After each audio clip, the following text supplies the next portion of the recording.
Oke, baik. Assalamualaikum warahmatullahi wabarakatuh. Perkenalkan, nama saya Nabil Bintang Ardiansyah Purwanto dari Teknik Komputer Angkatan 2023, praktikan SDL 2025 dari kelompok 1 shift pertama. Jadi, tujuan dan maksud saya di sini yaitu untuk memenuhi tugas pengganti dari modul 1 praktikum SDL dikarenakan saya tidak berkenan hadir waktu praktikum sehingga diamanahkan untuk membuat tugas pengganti. Oke, mungkin langsung saja. Di bab 2 ini kita mempelajari tentang modul coding struktural, data flow dan juga behavioralnya. Nah, tujuannya di sini yaitu praktikan dapat memahami perbedaan dari 3 level abstraksi kode Verilog, kemudian dapat menuliskan dan menjalankan kode Verilog menggunakan aplikasi Ceiling Vivado, kemudian bisa mengkonfigurasi pada papan trainer board Nexi A7 untuk mengimplementasikan kode Verilognya. Untuk alat dan bahannya, yang pertama ada laptop, kedua papan trainer boardnya itu sendiri adalah Nexus A7 tipe 100T, dan juga softwarenya itu menggunakan Ceiling Vivado. Jadi untuk dasar teorinya yang akan kita laksanakan pada praktikum modul 1 ini itu adalah multiplexer. Multiplexer itu sendiri adalah perangkat yang dapat membolehkan atau satu lebih sinyal analog atau digital dalam berjalan di satu sambungan transmisi komunikasinya. Nah, tujuan dari multiplexernya ini itu sebagai menggabungkan dan mengirimkan sinyal pada media yang tergabung untuk mengoptimisasi efisiensi dan mengurangi biaya komunikasinya. Kemudian untuk demultiplexer yang akan kita lakukan juga di percobaan 2 ini nanti itu adalah sebuah perangkat yang memiliki fungsi kebalikan dari multiplexer, di mana jika multiplexer itu menggabungkan beberapa sinyal komunikasi, sedangkan demultiplexer itu membagi sinyal komunikasi menjadi beberapa bagian, sehingga demultiplexer ini bisa mengambil satu masukan sinyal dan mengubahnya ke salah satu keluaran individu satu persatu. Kemudian tidak lain juga ada papan FPGA. Papan FPGA ini adalah sirkuit yang ada pada perangkat kerasnya, yang dimana nantinya bisa dikonfigurasi untuk memenuhi kebutuhan spesifik dari pengguna setelah proses konfigurasi ataupun manufacture.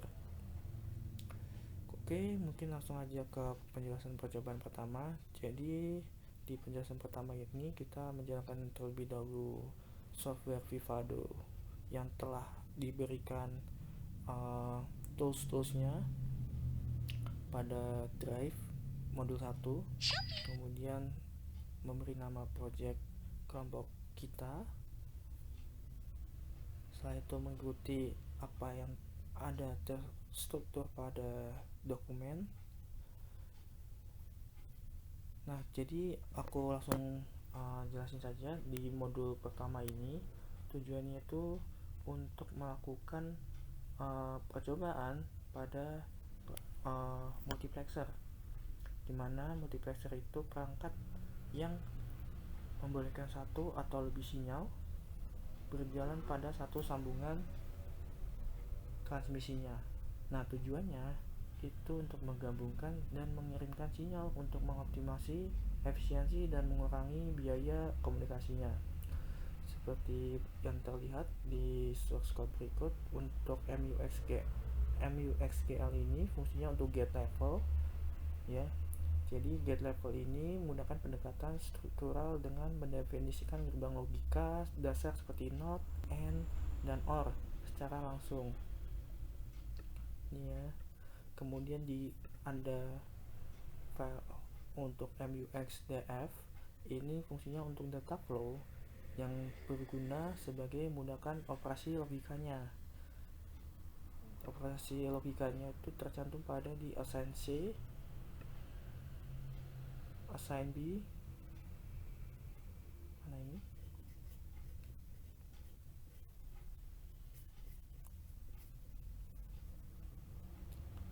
Assign C, assign C. Kemudian ada MUX BHV atau behavioral. Ini fungsinya sebagai untuk perilaku pada rangkaian menggunakan block always dan cases, dimana jika selektornya bernilai 0 maka nilai C sama dengan A.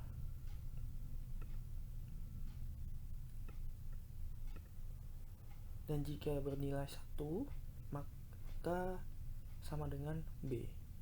Kurang lebihnya begitu.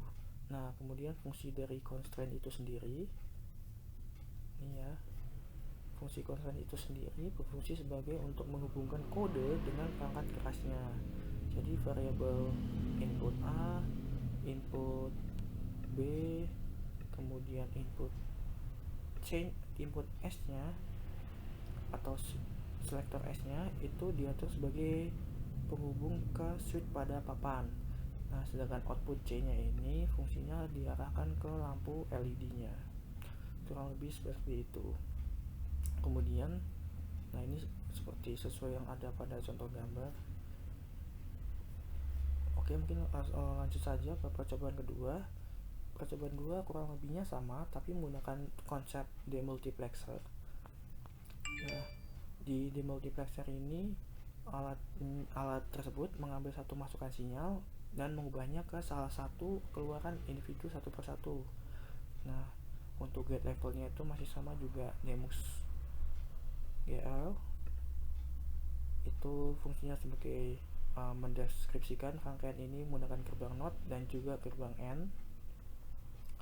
Kemudian data flow demux DF nya ini fungsinya sebagai menentukan aliran data ke output menggunakan sintaks assign seperti yang tercantum pada layar tersebut. Kemudian ada behavioral demux, ini fungsinya sebagai menggunakan blocks always dan juga kondisi case yang nantinya untuk mengarahkan ke sinyal C ke output A ataupun B tergantung pada status selektornya. Kemudian fungsi constraint-nya itu juga masih sama seperti percobaan pertama, itu untuk memetakan input C dan selektor S ke switch atau saklar pada papan. Nah, setelah melakukan percobaan pertama dan percobaan kedua, praktikan diminta untuk melakukan dokumentasi berupa menulis pada tabel kebenarannya. Untuk di tabel multiplexer itu ada pada kolom S itu sebagai input, A sebagai input, B dan C ini ada sebagai output. Didapatkan untuk tabel kebenaran multiplexernya seperti yang terlihat, itu untuk 0x